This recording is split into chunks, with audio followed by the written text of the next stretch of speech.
Hello बच्चों, welcome to ई रसायन। तो आइए शुरू करते हैं हम लोग अपना इलेक्ट्रोकेमिस्ट्री का आज का सेशन। तो हम लोगों ने लास्ट सेशन में किया था इलेक्ट्रोकेमिकल सेल, और उससे देखा था हम लोगों ने कि किस तरीके से गैल्वेनिक सेल ने केमिकल चेंज को इलेक्ट्रिकल एनर्जी में चेंज किया। तो आज हम लोग उसी के कंटिन्यूएशन में देखने वाले हैं इलेक्ट्रोड पोटेंशियल। तो जैसे कि बच्चों हम लोग नाम से ही देख पा रहे हैं कि electrode potential, that means potential मतलब होती है हमारी पावर, या हम लोग कह सकते हैं कि क्षमता। अगर कोई कोई काम करता है, या कोई जैसे एक बच्चा दूसरे बच्चे से कभी कभी कहता है कि तुम्हारे पास कितनी पोटेंशियल है, कितनी पोटेंशियल है किसी काम को करने के लिए। तो यहाँ पर भी बच्चों यही हम लोग इस चीज़ से समझते हैं कि इलेक्ट्रोड के पास कितनी पावर है। तो इलेक्ट्रोड जो काम करता है उसी के लिए उसकी पावर की बात कर रहे होंगे हम लोग। तो आइए देखते हैं, पावर ऑफ लूजिंग और gaining electrons by metal electrode is known as electrode potential. That means power of losing electron, that means oxidation, और gaining electron that means reduction. तो जो हम लोगों ने इलेक्ट्रोकेमिकल सेल में बच्चों पढ़ा था कि हमारे पास दो हाफ सेल थे, एक इलेक्ट्रोड में हमारा ऑक्सीडेशन हो रहा था और दूसरे इलेक्ट्रोड में हो रहा था हमारा रिडक्शन। तो जिसमें ऑक्सीडेशन हो रहा था उसमें ऑक्सीडेशन करने की जो पावर थी, यानी इलेक्ट्रॉन लूज करने की जो पावर है, उसको उस इलेक्ट्रोड का पोटेंशियल, और जिसमें गेन कर रहा था उसमें गेन करने की जो पावर है उसमें उसको उस इलेक्ट्रोड का पोटेंशियल बोलते हैं। तो आइए हम लोग उसका जो डायग्राम है उसकी हेल्प से देख लेते हैं कि what is the reason and what is the mechanism of this generating electrode potential.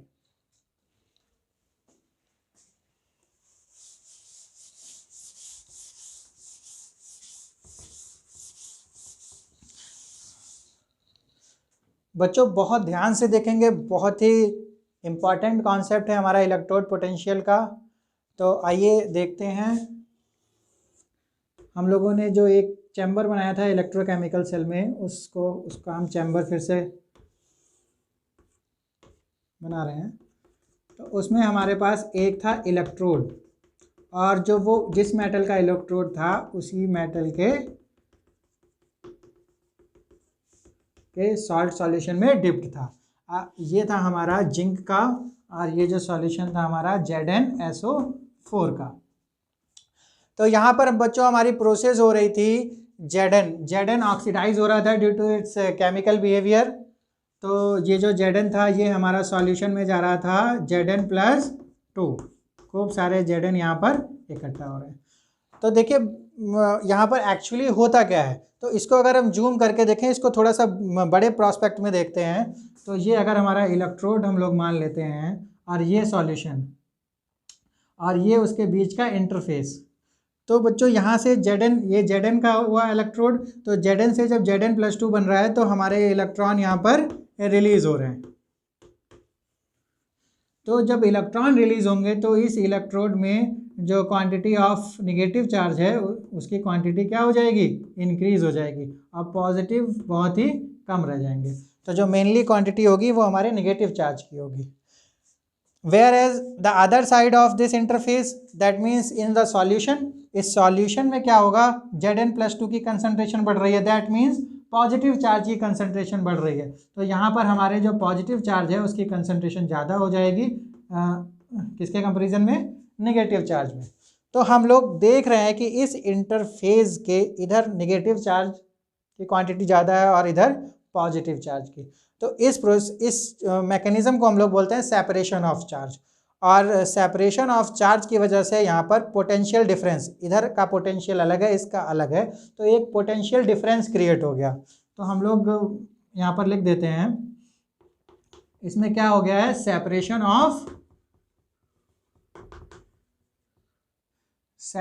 Of charge.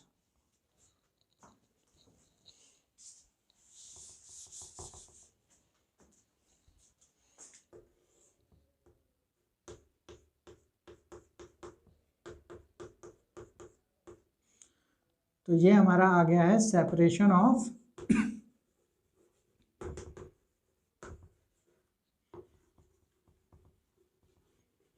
तो तो बच्चों जब हमारा सेपरेशन ऑफ चार्ज हुआ तो हमारा आया पोटेंशियल डिफरेंस।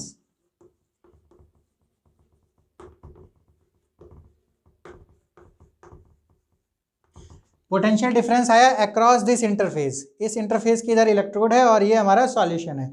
तो पोटेंशियल डिफरेंस जब क्रिएट हो जाता है, जब भी किसी भी चीज़ में पोटेंशियल डिफरेंस क्रिएट हो जाता है तो एक फोर्स जनरेट होती है बच्चों। फोर्स दैट मीन्स जिसे हम लोग पोटेंशियल कह रहे हैं।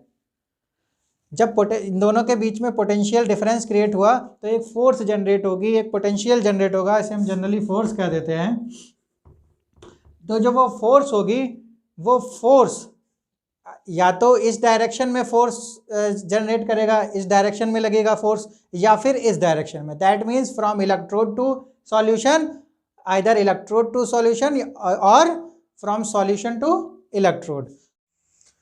तो बच्चों अभी तक हमने देखा जो हमारा सेपरेशन ऑफ चार्ज हुआ उससे हमारा क्रिएट हुआ है पोटेंशियल डिफरेंस। और पोटेंशियल डिफरेंस जब क्रिएट होता है तो हमारा एक फोर्स जनरेट हुआ, जो वो फोर्स की डायरेक्शन थी वो या तो मेटल से मेटल आयन की तरफ होगी, या फिर जो डायरेक्शन है वो मेटल आयन से मेटल की तरफ होगी। तो अगर ये डायरेक्शन मेटल से मेटल आयन की तरफ होती है तो इस प्रोसेस को हम लोग बोलते हैं ऑक्सीडेशन। और ये डायरेक्शन अगर मेटल आयन से मेटल की तरफ होती है तो उसको बोलते हैं बच्चों हम रिडक्शन प्रोसेस। तो ये जो फोर्स है, इसी फोर्स को हम बोलते हैं पोटेंशियल। और ये फोर्स जो है वो हमारी इलेक्ट्रोड पर लग रही है, दैट्स वाई इसको हम लोग बोलते हैं इलेक्ट्रोड पोटेंशियल। और ये electrode potential either oxidation potential और रिडक्शन पोटेंशियल के नाम से जानते हैं हम लोग। तो जो ये ऑक्सीडेशन प्रोसेस कब करेगी या फिर रिडक्शन प्रोसेस कब करेगी, ये डिपेंड करता है हमारे दो फैक्टर्स पर।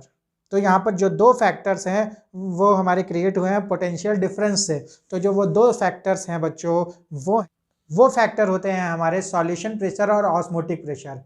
ये बच्चों आप जब हायर क्लासेस में इसके बारे में डिटेल्ड स्टडी होती है कि किस तरीके से हमारे सॉल्यूशन प्रेशर और ऑस्मोटिक प्रेशर डिसाइड करते हैं कि मेटल को जो ये फोर्स है वो मेटल से मेटल आयन की तरफ जाना चाहिए या फिर ये फोर्स जो है वो मेटल आयन से मेटल की तरफ।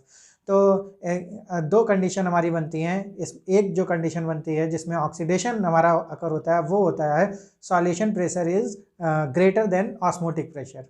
तब जो हमारी डायरेक्शन होती है वो हमारी होती है मेटल से मेटल आयन। और जब solution pressure is less than osmotic pressure की कंडीशन होती है तो हमारी डायरेक्शन होती है मेटल आयन से मेटल की तरफ, यानी रिडक्शन प्रोसेस। तो जो ये हमारी फोर्स हुई इसको हम लोग बोलते हैं इलेक्ट्रोड पोटेंशियल। तो बच्चों हमने देखा कि इलेक्ट्रोड पोटेंशियल किस तरीके से काम करता है और उसके पीछे का एग्जैक्टली रीज़न क्या था, मैकेनिज़्म क्या है। तो हम लोगों ने देखा यहाँ पर दो तरीके के इलेक्ट्रोड पोटेंशियल हमारे पास हैं, एक है हमारा ऑक्सीडेशन पोटेंशियल और एक है रिडक्शन पोटेंशियल। तो ये वाला जो हम लोगों ने एग्जांपल लिया था जेडन वाला, तो यहाँ पर हमारा प्रोसेस हो रहा है ऑक्सीडेशन प्रोसेस, क्योंकि जो हमारी डायरेक्शन है वो मेटल से मेटल आयन की तरफ है। तो जब इलेक्ट्रॉन लॉस हो रहे होंगे तो उसको बोलते हैं ऑक्सीडेशन पोटेंशियल, और जब इलेक्ट्रॉन गेन हो रहे होते हैं उसे बोलते हैं रिडक्शन पोटेंशियल। तो आइए देख लेते हैं कि उसको कैसे हम लोग रिप्रेजेंट करते हैं। कैसे रिप्रेजेंट करते हैं जब एक ऑक्सीडेशन पोटेंशियल होता है, यानी अगर किसी कहीं पर ऑक्सीडेशन हो रहा होगा तो उसके पोटेंशियल को हम लोग लिखेंगे ई नॉट जेड एन।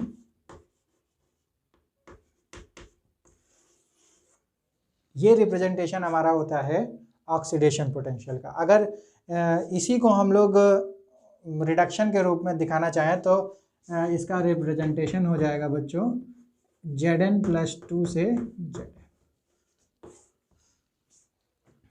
तो दैट मीन्स अगर इस तरीके का फॉर्म लिखा है फ्रॉम Zn टू Zn+2, तो this will called oxidation potential.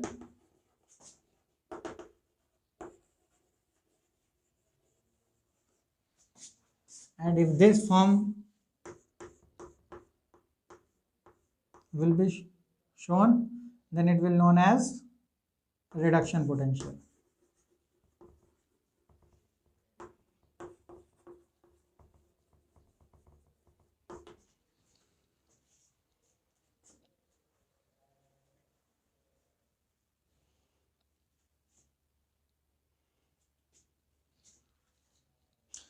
एक बच्चों बहुत ही नोट करने की बात है, बहुत ही ध्यान देंगे इस बात पर, स्टार्ट डबल स्टार।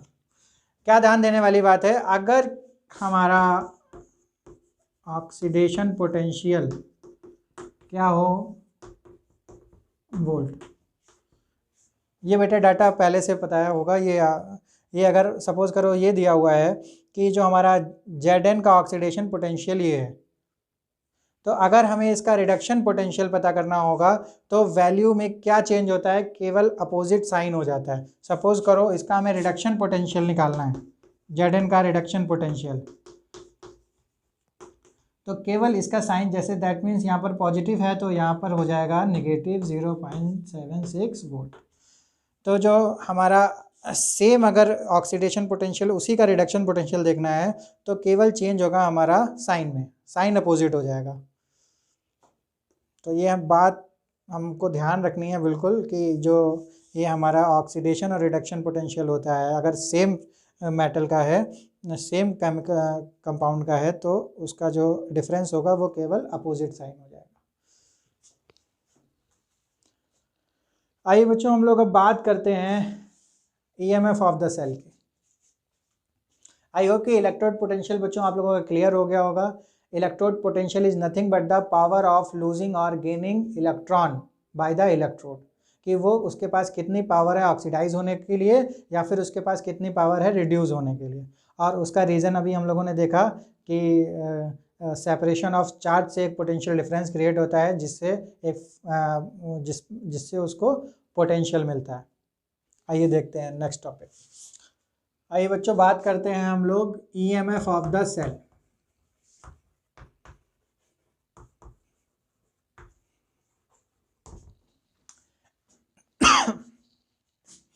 या फिर इसको बोलते हैं हम लोग इलेक्ट्रोमोटिव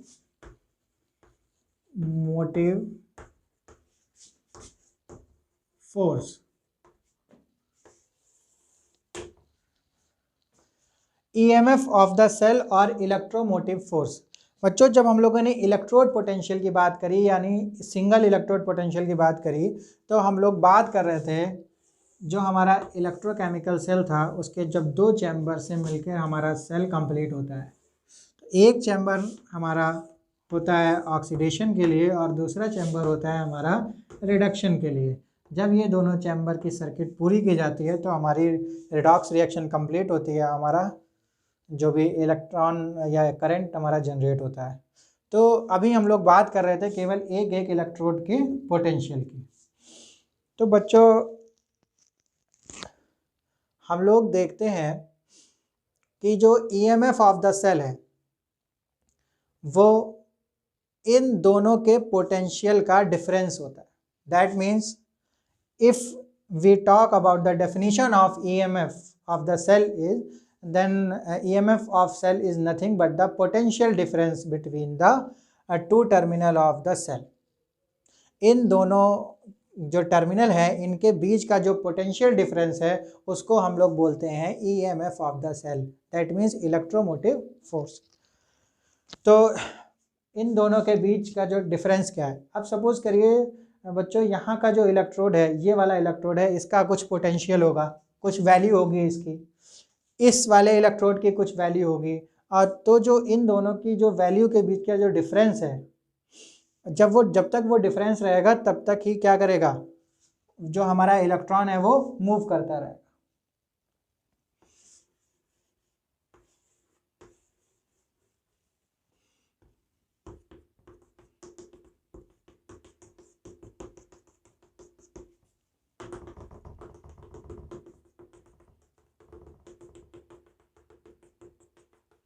आइए हम लोग एक एग्जाम्पल की हेल्प से देखते हैं कि ऐसा क्यों हो रहा है कि इन दोनों के जब पोटेंशियल में डिफरेंस है तब तक ही हमारा एक इलेक्ट्रॉन क्यों जनरेट हो रहा है, करंट क्यों फ्लो हो रहा है।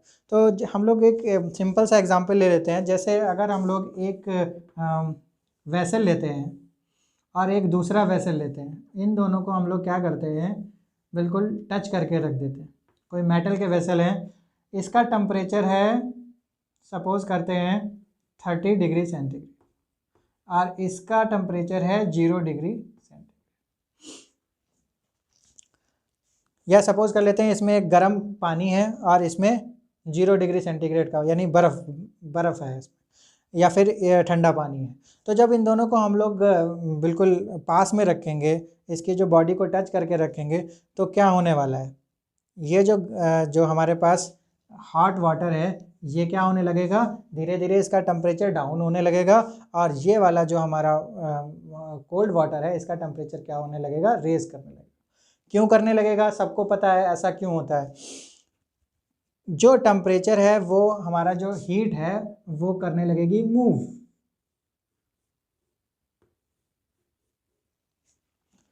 हीट मूव करेगी from high temperature to low temperature.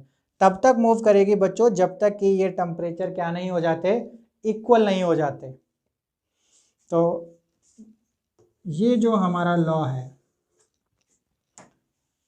ये जो हमारा लॉ है कि जब कोई भी चीज़ कनेक्ट है और उन दोनों के बीच में डिफरेंट अलग अलग टेम्परेचर है, डिफरेंस है, और इसमें क्या है, हीट का डिफरेंस है। तो हीट का डिफरेंस है तो जो हीट ट्रांसफ़र होने लगेगी, और कब तक होगी ट्रांसफ़र, जब तक कि दोनों में हीट इक्वल नहीं हो जाती। तो ये नॉर्मल सा जो एग्जांपल है ये हम लोगों जनरली हम लोग अपने घरों में भी देख सकते हैं, बिल्कुल सिंपल सा एग्जांपल है। तो इसी एग्जांपल्स को हम लोग माइंड में रख के अगर यहाँ देखें कि ये अलग चैम्बर है, ये अलग चैम्बर है, इन दोनों को जब हम लोग कनेक्ट कर देते हैं तो इसका पोटेंशियल और इसका पोटेंशियल अगर डिफरेंट है तो वो जब तक बराबर नहीं हो जाता तब तक क्या होगा, उसको बराबर करने के लिए हमारा इलेक्ट्रॉन फ्लो करेगा। तो जब तक पोटेंशियल डिफरेंस रहेगा हमें करंट मिलता रहेगा। तो एक तरीके से हम लोग देखें जो पोटेंशियल डिफरेंस जनरेट हुआ है वो इस फोर्स को क्या कर रहा है, इलेक्ट्रॉन के फ्लो के लिए एक फोर्स जनरेट कर रहा है जिसको बोल रहे हैं हम electromotive force, EMF of the cell. और इसको डिफिनीशन, जब इसकी डिफिनीशन की बात करते हैं तो डिफिनीशन भी क्या होती है इसकी कि EMF of the cell is nothing but the potential difference between the two terminals of the cell when no current is drawn। अच्छा, EMF और पोटेंशियल डिफरेंस में केवल इतना डिफरेंस है कि जब EMF की बात करते हैं तो यहाँ पर कोई करंट नहीं होना चाहिए, क्योंकि अगर जब करंट होगा तो हम लोग इसको मेज़र नहीं कर पाएंगे। दैट मीन्स बस इतनी सी बात है। तो हम लोग समझ गए होंगे कि EMF ऑफ द सेल या फिर इलेक्ट्रोमोटिव फोर्स हम लोग किसको बोल रहे हैं। तो आइए देखते हैं इसके रिप्रेजेंटेशन को, किस तरीके से हम लोग, इसका फार्मूला क्या होता है, कैसे हम लोग इसको न्यूमेरिकली फाइंड करते हैं। आइए देखते हैं।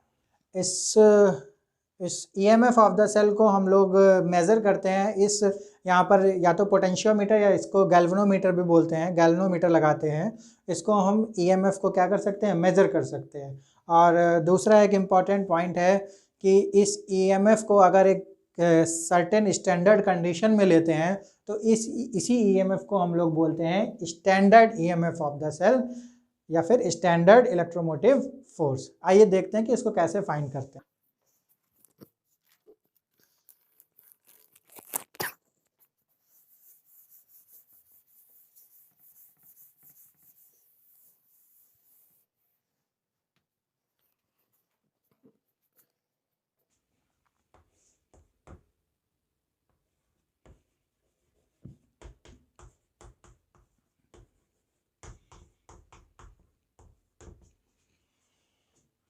This is the formula for finding standard EMF of the cell.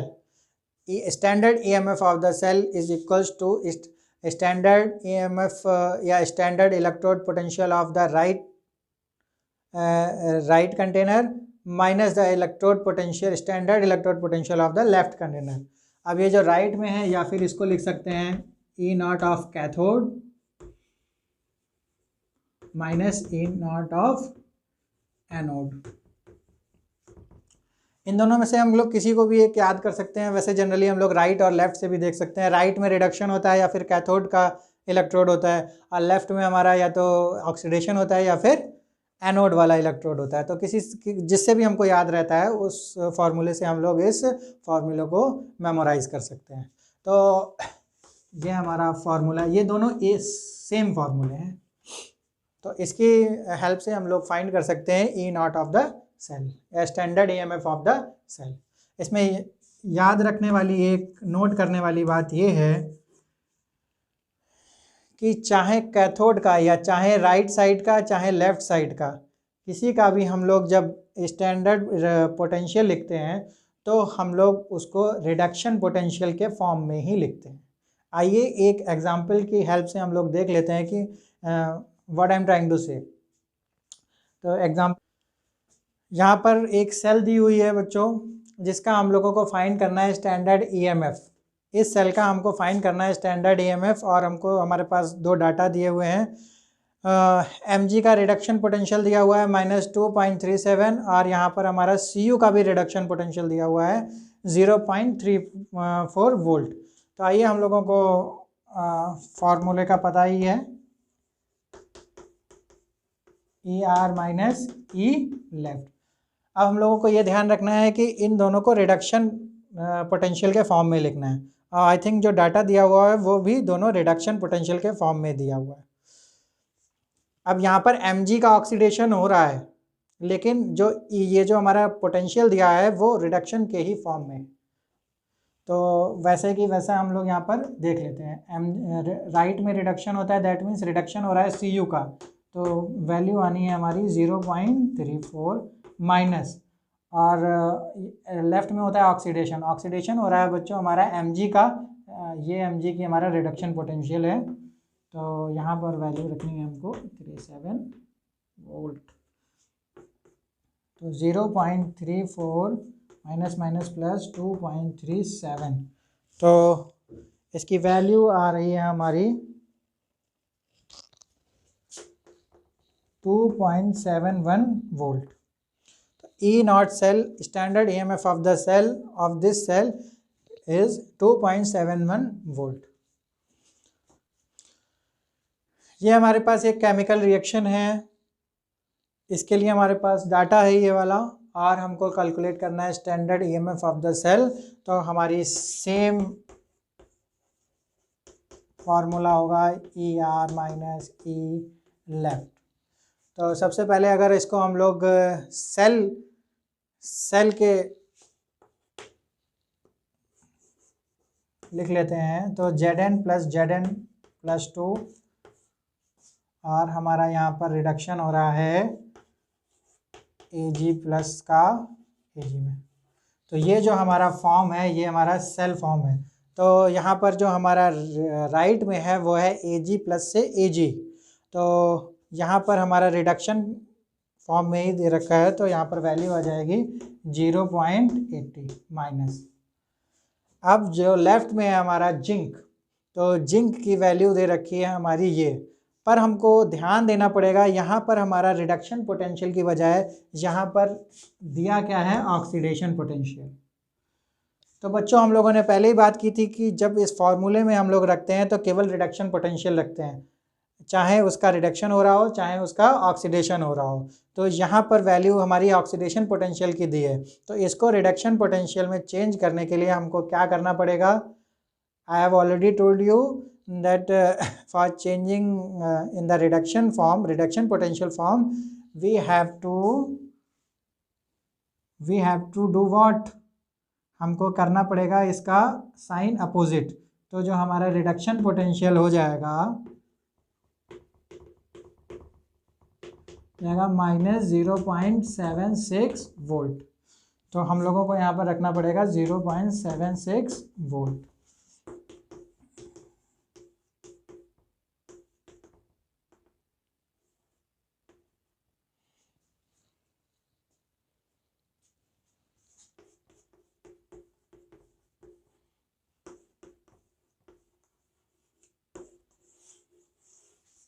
तो बच्चों इसका आ जाएगा हमारा E naught cell standard EMF of the cell is 1.56 volt. तो बच्चों आज हम लोगों ने सीखा electrode potential, single electrode potential. जैसे कि हम लोगों ने इलेक्ट्रोड दो हमारे पास हाफ सेल थी, एक में ऑक्सीडेशन होता है एक में रिडक्शन, तो उसका सिंगल इलेक्ट्रोड क्या होता है और वो क्यों होता है, सेपरेशन ऑफ चार्ज के बाद पोटेंशियल कैसे जनरेट होता है, उसका डायरेक्शन कैसे डिसाइड होता है, इसके बारे में आज हम लोगों ने देखा। और उसके बाद हम लोगों ने बात की ईएमएफ ऑफ द सेल, उस पूरी सेल का जो इलेक्ट्रोमोटिव फोर्स होता है वो क्या होता है। उसके बाद हम लोगों ने न्यूमेरिकल्स किए। तो आई होप कि आप ने जो आज पढ़ा उसका जो कॉन्सेप्ट होगा वो आपके माइंड में पूरा क्लियर हो गया होगा। और आपको अगर क्लियर नहीं है तो इससे पहले वाला वीडियो है, उसमें हम लोगों ने इलेक्ट्रोकेमिकल सेल के बारे में पूरी बात की थी। तो एक बार आप सारे वीडियोस को थॉरोली देखिए और पढ़ाई करते रहिए। Till then bye bye, thank you.